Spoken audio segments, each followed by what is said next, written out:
Hello दोस्तों, good morning. और magic mathematics में आप सभी का स्वागत है। आज हम बता रहे हैं नंबर सिस्टम, और नंबर सिस्टम में ये जो सवाल बता रहे हैं इस प्रकार एनटीपीसी में लगभग शिफ्ट में पूछा गया और स्टूडेंट्स छोड़ के आए, नहीं बना पाए। जैसे 120 के गुणनखंडों की संख्या क्या है, 120 के गुणनखंडों की संख्या का योग क्या है, 120 के विषम गुणनखंडों की संख्या क्या है, सीखने का प्रयास कीजिए। कह रहा है 120 के गुणनखंडों की संख्या क्या है। 120 के गुणनखंडों की संख्या क्या है, तो उसके लिए हम पहले अभाज्य गुणनखंड के रूप में लिखेंगे 120 को। तो 2 यहाँ 60 हो जाएगा, फिर 2 से 30 हो जाएगा, फिर 2 से 15, फिर 3 से 5, इस प्रकार हुआ। तो 1 2 3, तो 2 पर पावर 3 है, गुने 3 है तो 3 पर पावर 1, गुने 5 है तो 5 पर पावर 1 है। तो ये हो गया, लेकिन पावर 1 लिखा नहीं जाता है और आपको समझाने के लिए लिखे हैं।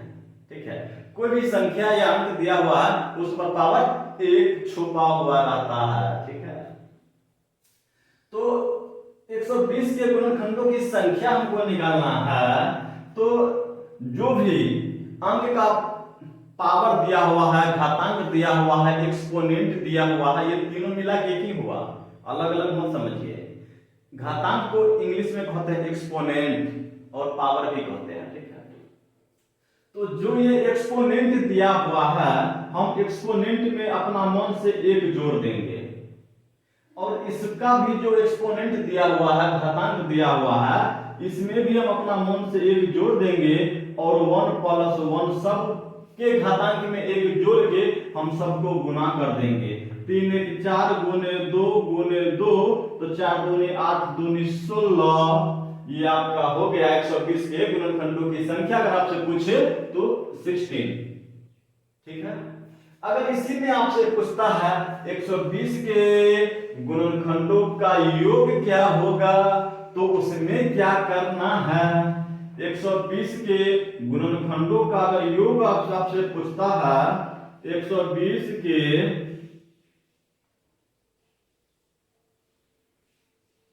गुणनखंडों का योग अगर आपसे वो पूछता है तो क्या करना है। तो 120 को अभाज्य गुणनखंड के रूप में हम लिखेंगे। ठीक है, तो 2 पर पावर 3 गुने 5 तो होता है, क्या होता है ना। हाँ, अब करना क्या है, 2 पर पावर 3 है तो 2 पर पावर 3 को हम कैसे लिखेंगे। 2 पर पावर 0 से स्टार्ट करना है और इसको हम प्लस में लिखेंगे। 2 पर पावर 0 प्लस 2 पर पावर 1 प्लस 2 पर पावर 2 प्लस 2 पर पावर 3 तक है ना, तो हम 3 तक जाएंगे। अब 3 पर पावर 1 है तो करना क्या है, 3 पर पावर 0 प्लस 3 पर पावर 1, उसका 5 पर पावर 1 है तो इसमें भी हमको करना है 5 पर पावर 0 प्लस 5 पर पावर 1। हम कर लिए। तो अब 2 पर पावर 0 का मतलब 1, संख्या या अंक जो भी हो अगर उस पर पावर 0 है तो उसका वैल्यू 1 होता है। तो 1, अब 2 पर पावर 1 का मतलब 2, 2 पर पावर 2 का मतलब 4, 2 पर पावर 3 का मतलब 8 हो गया।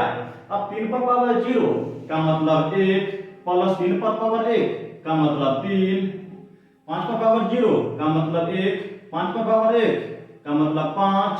अब सबको जोड़ के गुना कर लीजिए।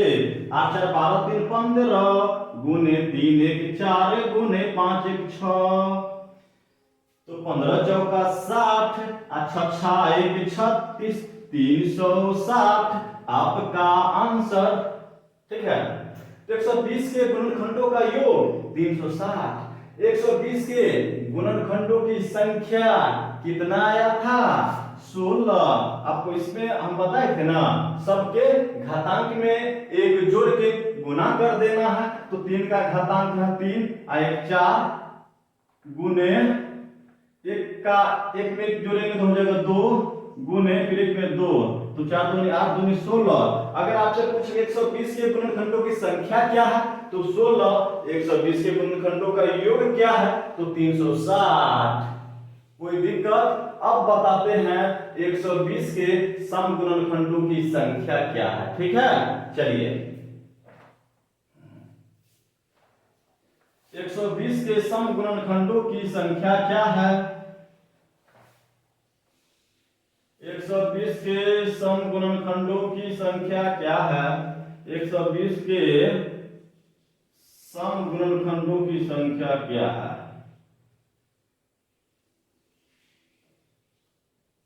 ठीक है, 120 के सम गुणनखंडों की संख्या क्या है तो इसमें कैसे करना है। इसमें भी हम 120 को अभाज्य गुणनखंड के रूप में लिखेंगे। ठीक है, तो इसका भी तो होता है 2 पर पावर 3 गुने 3 गुने 5। क्या ये होता है ना। तो इसमें करना क्या है कि जिसमें 2 रहेगा ना उसका घातांक में 1 नहीं जोड़ना है। जिसमें 2 रहेगा उसका घातांक में 1 नहीं जोड़ना है, लेकिन जो अभाज्य संख्या रहेगा उसका घातांक में 1 जोड़ के गुना कर देना है। दोस्त मेरे देखिए, तो इसका 2 पर पावर 3 है तो हम इसको हम डायरेक्ट 3 ही लिखेंगे, इसमें हम 1 नहीं जोड़ेंगे। 2 पर जो पावर रहेगा उसमें हम 1 नहीं जोड़ेंगे। आप प्लस आप 1 में 1 जोड़ेंगे तो 2, प्लस 1 में 1 जोड़ेंगे तो 2। गुना करना है दोस्त, जोड़ना नहीं है। ठीक है, गुना करना है इसमें। 3 दूनी 6 दूनी 12। क्या हो गया 12। 120 के सम गुणनखंडों की अगर संख्या को ध्यान देना है, यहाँ पे सम गुणनखंड लिखल रहेगा या विषम गुणनखंड लिखल रहेगा या अभाज्य गुणनखंड लिखल रहेगा, इस पर ध्यान देना है। ठीक है, सब अलग अलग ढंग से बनता है। तो आपका है ये 120 के सम गुणनखंडों की संख्या क्या है तो हम 120 को पहले अभाज्य गुणनखंड के रूप में लिखेंगे और ये 2 पर पावर 3 गुने 3 पर पावर 1 गुने 5 पर पावर 1। तो जब ध्यान रखिएगा जिसका बेस अगर 2 होगा ना 2 तो उसका पावर में हम 1 नहीं जोड़ेंगे। जिसका बेस अगर 2 रहेगा उसका पावर में हम 1 नहीं जोड़ेंगे। तो इसका बेस 2 है और इस पर पावर 3 है तो इसको हम डायरेक्ट 3 लिख दिए हैं। अब ये क्या है, यह अभाज्य गुणनखंड है तो ये सब का पावर में 1 1 जोड़ के सबको गुना कर देंगे। इसका पावर 1 है, अगर 1 में 1 जोड़ेंगे तो 2 हुआ। इसका भी पावर 1 है, 1 में 1 जोड़ेंगे तो 2 हुआ। आप सबको गुना कर दीजिए। 3 दूनी 6 दूनी 12। यही तो आपका हो गया आंसर। अब अगर आपसे पूछेगा 120 के सम गुणनखंडों का योग क्या होगा तो आप कैसे बनाएंगे सो देखिए। ठीक, 120 के सम गुणनखंडों का योग क्या होगा तो आप कैसे बनाएंगे। 120 के सम गुणनखंडों का योग अगर आपसे पूछेगा तो आप कैसे बनाएंगे। तो 120 को अभाज्य गुणनखंड के रूप में तो लिखना ही है तो 2 पर पावर 3 गुने 5 इस सब पर पावर तो 1 है। तो इसको करना क्या है 2 पर पावर 0 प्लस 2 पर पावर 1 प्लस 2 पर पावर 2 प्लस 2 पर पावर 3 है। अब ये 3 पर पावर 0 प्लस 3 पर पावर 1 और ये 5 पर पावर 0 प्लस 5 पर पावर 1 ये हो गया। तो इसमें करना क्या है 2 पर पावर 0 को अनदेखा करना है। 2 पर पावर 0 को अनदेखा करना है। अब जो बच गया सबको जोड़ के लिख देना है। 2 पर पावर 1 बराबर 2 प्लस 2 पर पावर 2 बराबर 4 प्लस 2 पर पावर 3 बराबर 8।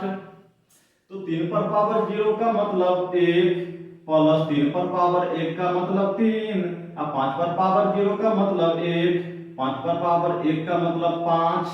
अब 8 4 12 2, 14 गुने 3 1 4 गुने 5 1 6। आप गुना कर लीजिए, 14 चौका 56। आइए तो 6 तो है ही 6, चलिए 6 6 36 के 6 हासिल 3 6 5 30 3 33 336।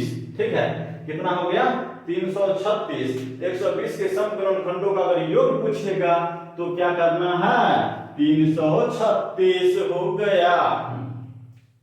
इसमें बस यही करना है कि 2 पर पावर 0 को अनदेखा कर देना है, इसको कुछ लिखना ही नहीं है बस। और बाकी सबको जैसे हम पहले बताए थे गुणनखंडों का योग निकालने के लिए वैसे ही करेंगे। सिर्फ इसमें करना है 2 पर पावर 0 को अनदेखा कर देना है, 2 पर पावर 0 को अनदेखा कर देना है। चलिए आपका नेक्स्ट क्वेश्चन है, इसमें कह रहा है 120 के विषम गुणनखंडों की संख्या क्या है। 120 के विषम गुणनखंडों की संख्या क्या है, तो इसमें ध्यान में रखना है किसी संख्या के विषम गुणनखंडों की संख्या और योग ज्ञात करना हो तो 2 के घातांक को अनदेखा करना है। ध्यान में रहेगा, किसी संख्या के विषम गुणनखंडों की संख्या और योग निकालना हो तो 2 के घातांकों को अनदेखा करना है। तो 120 के विषम गुणनखंडों की संख्या निकालना है तो 120 को पहले अभाज्य गुणनखंड के रूप में हम लिखेंगे ही। तो 2 पर पावर 3 गुने 3 पर पावर 1 गुने 5 पर पावर 1, ये कर लिए। तो अभी हम बताए हैं किसी संख्या के विषम गुणनखंडों की संख्या या योग निकालना हो तो 2 के घातांकों को अनदेखा करना है। तो इसको हम अनदेखा कर देंगे, इसके बारे में हम सोचेंगे ही नहीं। तो 3 पर पावर 1 है तो 1 में 1 जोड़ दीजिए ना। आप 5 पर पावर 1 है तो 1 में 1 जोड़ दीजिए। तो 1 1 2 गुने 2 बराबर 4 गो होगा, 4 गो होगा, कितना हो जाएगा 4। इसका आंसर हो गया दोस्त। 120 के विषम गुणनखंडों की संख्या बराबर 4। ठीक है, तो एक बार और आप सुन लीजिए ध्यान से, किसी संख्या के विषम गुणनखंडों की संख्या या विषम गुणनखंडों का योग निकालना हो तो 2 के घातांकों को अनदेखा करना है। तो 120 के विषम गुणनखंडों की संख्या अगर आपसे पूछेगा तो इसको पहले हम अभाज्य गुणनखंड के रूप में लिखेंगे। तो 2 पर पावर 3 गुने 3 पर पावर 1 गुने 5 पर पावर 1 है। तो 2 पर पावर 3 को अनदेखा कर दिए तो बच गया 3 पर पावर 1 गुने 5 पर पावर 1। तो पावर में 1 जोड़ना है, तो पावर में 1 जोड़ना है तो पावर 1 है तो 1 प्लस 1, इसमें पावर 1 है तो 1 प्लस 1, तो 1 1 2 2 2 दूनी 4। इसका आंसर हो गया। अगर इसी में आपसे पूछेगा 120 के विषम गुणनखंडों की योग क्या होगा तो कैसे बनाना है तो देख लीजिए। क्या पूछेगा 120 के विषम गुणनखंडों का योग क्या होगा, का योग अगर पूछेगा तो करना क्या है, तो इसमें भी अभाज्य गुणनखंड के रूप में लिखेंगे। तो 2 पर पावर 3 गुने 3 पर पावर 1 गुने 5 पर पावर 1 कर दिए। अब इसमें भी 2 पर पावर 3 को अनदेखा करना है, 2 के घातांकों को अनदेखा करना है। तो अब यहाँ पे क्या है,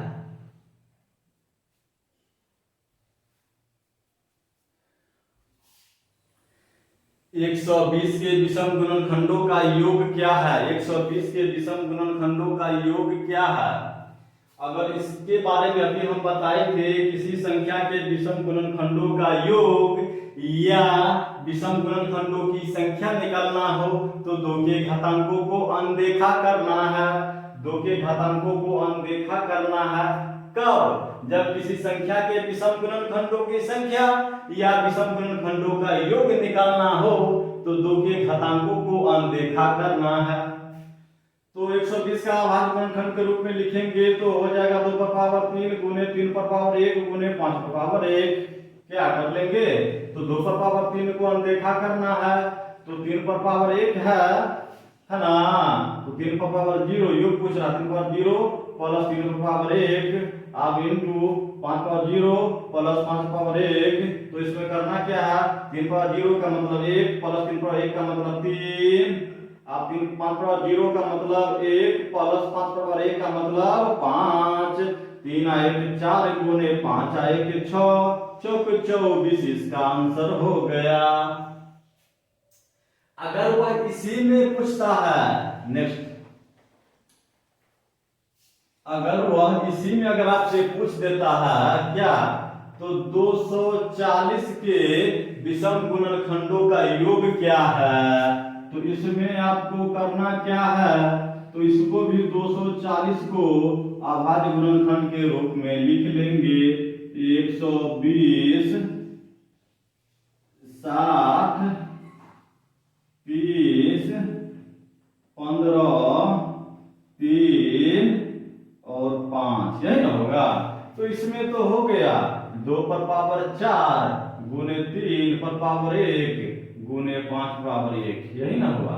तो इसमें भी 2 के घातांकों को अनदेखा करना है, तो 2 पर पावर 4 को हम हटा दिए, तो क्या हो गया 3 पर पावर 0 प्लस 3 पर पावर 1 5 पर पावर 0 प्लस 5 पर पावर 1।